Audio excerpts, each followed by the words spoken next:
कोई परंपरा से है या कोई परंपरा के बिना भी है, उसके भाव ठीक हैं और वो किताब से गलत पढ़ रहा है, क्या काम करेगी वो चीज? नहीं करेगी ना। आपकी शक्तियां धारण कैसे करेंगे आप? शक्तियां तो फ्लो करती है परंपरा से ही। भाई एक बात जान लीजिए, आपका भाव है वो आपका है, पर भाव जब आपके सामने देवता साक्षात रूप में जागृत खड़े ही नहीं तो भाव किसको दिखाएंगे आप? देवता को खड़ा करना काम ही तो परंपरा का है। पंडित जी बहुत अच्छी बात कहते हैं, हमारी शक्तियों के कारण देवता को तो आना ही पड़ेगा, लेकिन उसके बाद आप कैसे पूजा कर रहे हैं यहाँ पर है।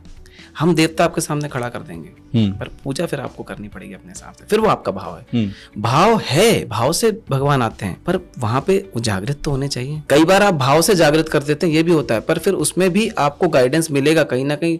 जो आपके इष्ट हैं वही आपको लेके जाएंगे ऐसे गुरु परंपरा में कि आप ये कर सके। कोई पूर्व जन्म का प्रारब्ध आपका रहा होगा, पर एकदम डेड से आप कुछ नहीं कर सकते। मेरा खाली भाव है, ये आग जल रहा है सामने, मेरा बहुत भाव है, ओहो अग्नि देवता, मैं उंगली घुसेड़ दूं तो नहीं जलूंगा क्या? बिल्कुल जलूंगा, वो तो जलना ही है ना।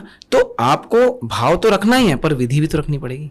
उस अग्नि का मैं एक प्लेट रख के उस पे खाना पका सकता हूँ, उस अग्नि से मैं हाथ सेक सकता हूँ। वही अग्निदेव है जो मेरा काम में सहायक करेंगे, वही अग्निदेव मुझे जला भी देंगे। तो कहने का अर्थ ये है कि जब तक आपको प्रॉपर विधि नहीं मिले, आप कुछ भी अपने किताब से पढ़ के करेंगे तो गड़बड़ है, आप किसी सुन के करेंगे तो गड़बड़ है।